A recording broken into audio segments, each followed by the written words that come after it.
2023 has been a very interesting year in the comic book industry. We've been hearing a lot of people speaking out about the current state of comic books. You remember the hashtag comics broke me thing where everyone was talking about basically all these publishers have ruined our lives. A lot of people have been pussyfooting around. They've been kind of trying to avoid saying anything directly about DC or Marvel Comics. But there is one man out there that apparently does not give a crap anymore. Bill Willingham, the man behind Fables, awesome comic book creator, decided to give DC Comics the proverbial FU today. Well, I guess it came out yesterday, but it was supposed to come out today. There were some tweets out there basically where he said, I fired DC. I turned in my scripts for the latest Fables comic books 2 years ago. They still aren't on the shelves. I've had enough, and I'm going to have this big press release on the 15th of September. You're not going to expect what happens, and it came out, and I don't believe a lot of people did expect this to happen. He's decided to place his Fables universe and characters into public domain. If you want to write a Fables comic book, there's nothing stopping you. The owner of the IP itself has placed it into public domain and said, screw it. I'd rather not make any more money off of this than actually have to do it with DC Comics, because he's absolutely fed up with having to deal with them. And he had this press release, and we're going to go through it. And you can absolutely feel the frustration on the part of Bill Willingham and the I don't give a fucktitude that's rolling out of this. And I do appreciate it, and a proverbial tip to the cap to Bill Willingham for a job well done and saying, screw it. I don't need DC Comics. DC Comics needed me. It starts out when I first signed my creator-owned publishing contract with DC Comics. The company was run by honest men and women of integrity who, for the most part, interpreted the details of that agreement fairly and above board. When problems inevitably came up, we worked it out like reasonable men and women.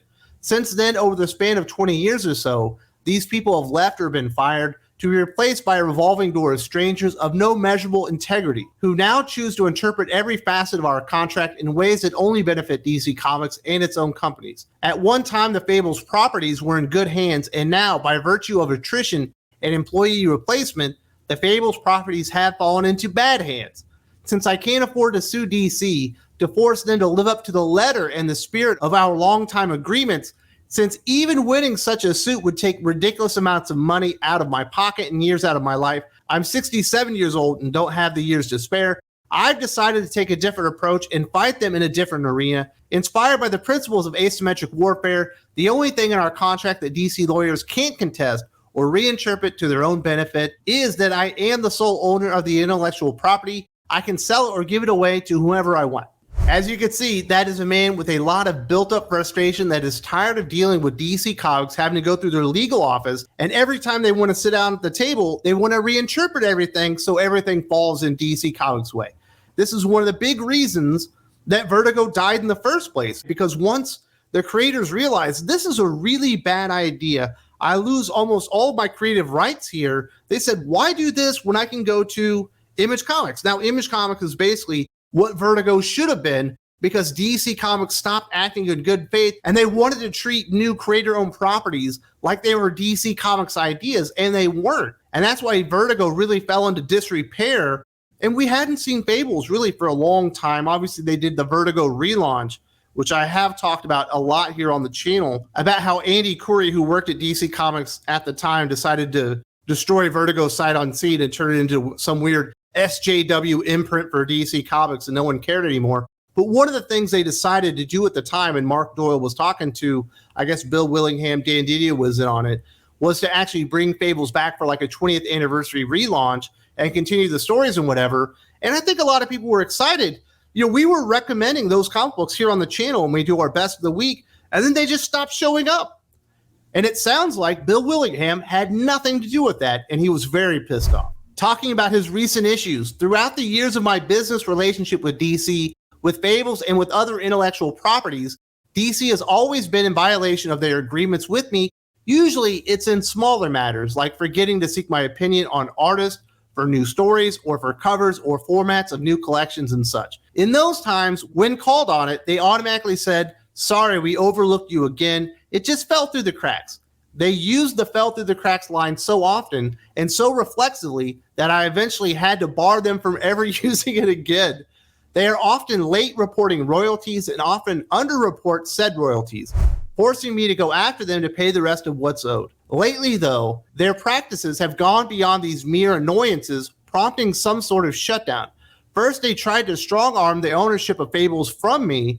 When Mark Doyle and Dan Didio first approached me with the idea of bringing Fables back for its 20th anniversary, both gentlemen since fired from DC, during the contract negotiations for the new issues, their legal negotiations try to make it a condition of the deal that the work be done as work for hire, effectively throwing the property irrevocably into the hands of DC. When that didn't work, their excuse was, sorry, we didn't read our contract going into these negotiations. We thought we owned it.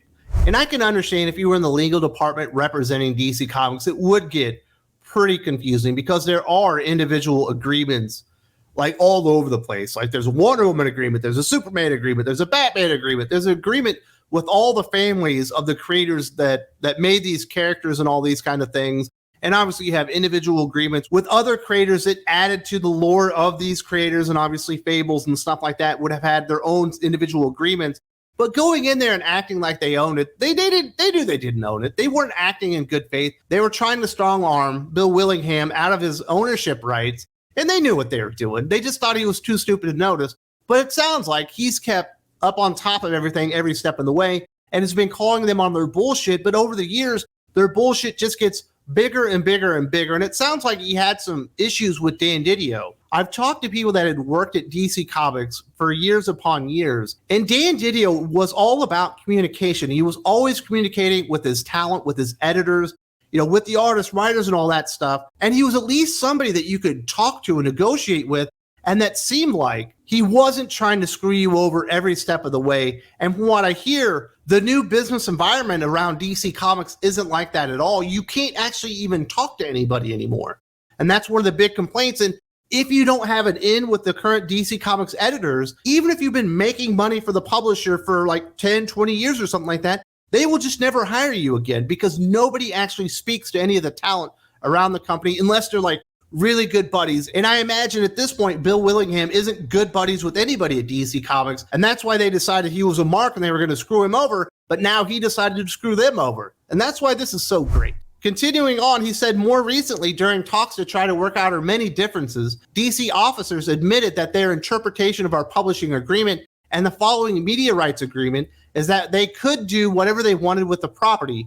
They could change stories or characters in any way they wanted. They had no obligation whatsoever to protect the integrity and value of the IP, either from themselves or from third parties. Telltale Games, for instance, who want to radically alter the characters, settings, history, and premise of the story. I've seen the scripts they try to hide from me for a couple of years, nor did they owe me any money for licensing the Fables rights to third parties, since such a license wasn't anticipated in our original publishing agreement. When they capitulated on some of the points in a later conference call, promising on the phone to pay me back monies owed for licensing Fables to Telltale Games, for example, in the execution of the new agreement, they reneged on their word and offered the promised amount instead as a consulting fee, which avoided the precedent of admitting this was money owed and included a non-disclosure agreement that would prevent me from saying anything but nice things about Telltale or the license. I have not talked to Bill Willingham personally about this, but I can tell by the press release itself and having an entire paragraph there that the Telltale Games agreement absolutely chaps his ass because the sides aren't willing to acknowledge that they owe him money for taking the work that he created, his intellectual property, even though there is agreement with DC Comics, he still owns it, and actually licensing it out as if he doesn't get a fee with that. And the fact that they're breaking the agreement where he gets creative control as far as the IP itself. You can't just change the characters. You can't change the universe. You can't change it into something that you would like it to be from something that it was intended to be. And it sounds like Bill Willingham went to the table and said, I'm going to protect my creators' rights. And I imagine that moment right there probably made DC Comics more mad than anything, because so many creators out there are so scared to talk to DC Comics like they're actually in a business arrangement, like they bring as much value to the table as DC Comics. I think they're just so used to strong-arming people and bulldozing them over and saying, listen, you can think whatever you want, but you're going to do what we say because we have all the negotiating power. And it turns out when you're negotiating with Bill Willingham, that is not the case, because he will call you on your bullshit. Now, he's not breaking this agreement because he hasn't said anything bad about Telltale Games or whatever. He's just said, I wasn't given proper oversight of the project itself like I'm supposed to based on our agreement. And then they try to make him like a consultant over the game or something like that. to get around the fact that they were kind of fucking him over regarding their deal. And I've talked to a lot of comic book writers and artists that are doing creator-owned work, and this is literally their biggest fear over anything, is losing control of their characters and their universe and allowing a corporation to take it over and do whatever they want, to have carte blanche to destroy their characters and their universe and their stories, to change everything into what they want it to be now, and doing everything that they can to exclude the creators in the process itself, basically trying to claim 100% ownership. And this is what Bill Willingham has had to do this. He's just said, you know what? Fuck it. I don't want to deal with you anymore. I don't want to have to renegotiate anymore. I don't want another conference call with you assholes anymore. I will give it to the public. They can write Fables all they want, not in violation of our agreement with DC Comics. And it's better off this way because you guys are such assholes.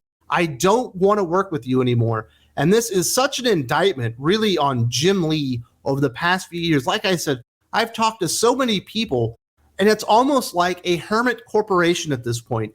There's no getting in. There's no actual entry point if you want to go work for DC Comics. And if you do work for DC Comics, there's almost no entry point if you want to talk to them about your projects or new projects.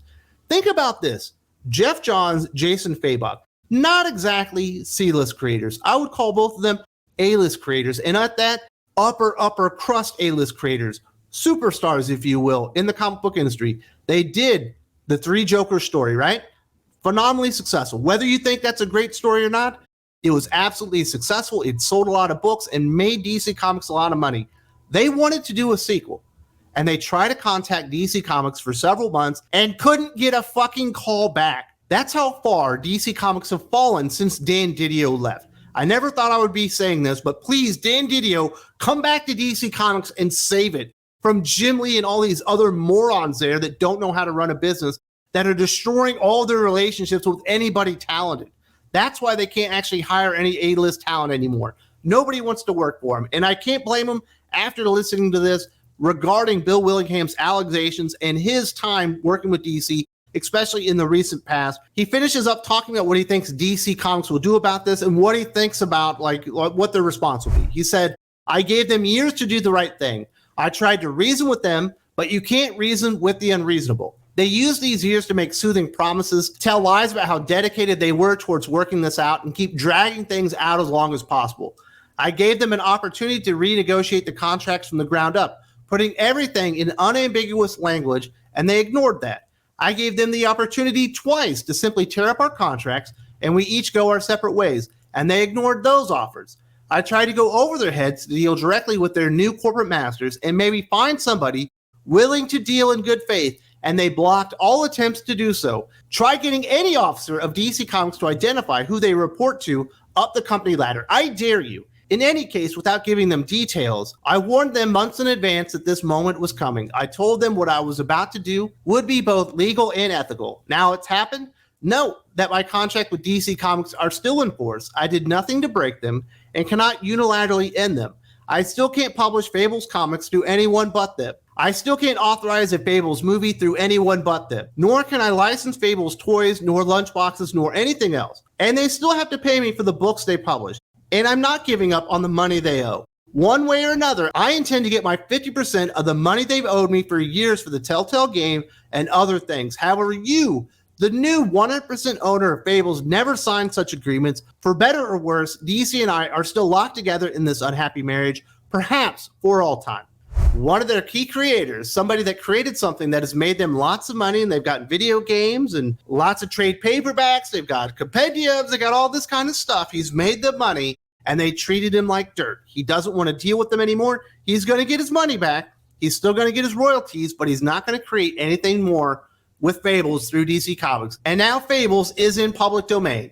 You can write a Fables comic. I can write a Fables comic book. Anybody can write a Fables comic book they want to. Marvel Comics can at this point because it's 100% in public domain. And this is an enormous indictment and failure on the part of DC Comics, specifically Jim Lee and Marie Javits, who are supposed to be the leadership there, and they are asleep at the wheel. If I imagine what Jim Lee's workday is like, I imagine he's playing lots of Sudoku and playing Word a lot, while new ideas and opportunities to actually make money and make the company more profitable are dropped constantly across the board, and relationships that they've had for decades at a time with artists and writers and all that stuff are just being damaged on a daily basis. And this is what DC Comics is in 2023, and this is kind of a microcosm of the entire comic book industry. It doesn't sound like anybody's happy right now with the way that comic books are operating, much less the people, the retailers, the creators, even the publishers at this point. A couple of days ago, I had a video